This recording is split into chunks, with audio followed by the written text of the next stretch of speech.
Good morning, praise Lord. Welcome to this video. பொதுவாக engineers jack of all trades master of none அப்படி சொல்லிட்டு சொல்கிறவங்க இருக்காங்க.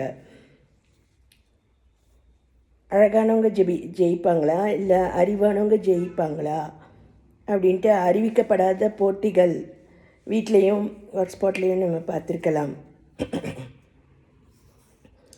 என்கிட்ட அப்படி சொல்கிறவங்களுக்கு நான் சொல்லுவேன், அழகாகவும் இருக்கிறவங்க அறிவாகவும் இருக்கலாம் இல்லையா அப்படின்ட்டு நான் கேட்பேன்.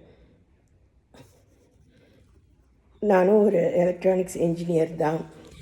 என்னுடைய ட்ரெஸ்ஸிங் சென்ஸு,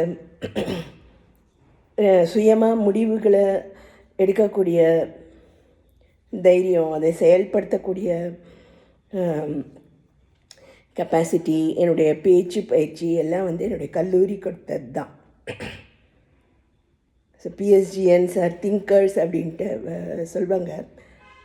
ஸோ நானும் ஒரு திங்கர், ஒரு விஷனரியாக இருக்கேன்னா அது என்னுடைய கல்லூரி கொடுத்தது தான். So jack of all trades master of none அப்படின்ட்டு சொல்கிறாங்க. இருந்தாலும் விருப்பப்பட்ட துறையில் தொடர்ந்த பயிற்சிகளை மேற்கொண்டு மாஸ்டர் ஆகிறது நம்ம கையில் தான் இருக்குது. அதேமாரி எனக்கு அழகு இல்லாத ஒரு பெண் சமையல் துறையில் மாஸ்டராக விரும்பிய கதை ஒன்று எனக்கு தெரியும். இது மங்கையர் மலரில் வந்தது.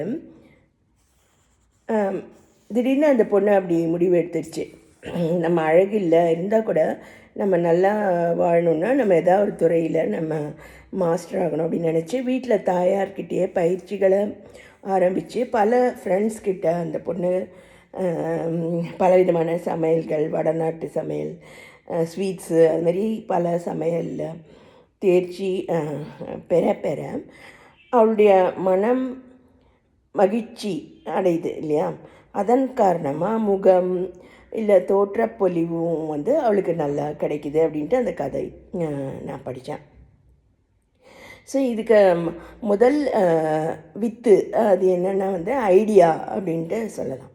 இது கடவுளுடைய அருளால் தான் அது கிடைக்குது. நமக்கு இந்த உலகமே ஒரு ஐடியாவிலேருந்து தான் அது உருவாச்சு அப்படின்ட்டு எனக்கு என்னுடைய பிரேயர்சல் லீடர் அவர் சொல்லுவார். அவர் பெரிய டாக்டர் எபினேசர் சொல்லிட்டு அவர் ஐடியா அதை பற்றிலாம் அவர் சொல்வார். ஸோ இப்போ நமக்கு ஒரு ஐடியா அப்படி இருந்தால் கூட அதை செயல்படுத்த நமக்கு நல்ல இன்ட்ரெஸ்ட் அல்லது க்யூரியாசிட்டி அதெல்லாம் நமக்கு தேவையாக இருக்கு.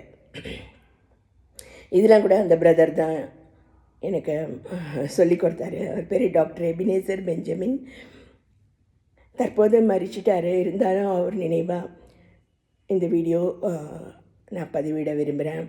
இந்த ஐடியா மற்றும் இன்ட்ரெஸ்ட் இல்லாதனால்தான் இதுமாரி குடிப்பழக்கம், அதுமாரி பலவித போதை பழக்கங்களில் மக்கள் சிக்கி சீரழியறாங்கன்றது எல்லாருக்கும் தெரியும்.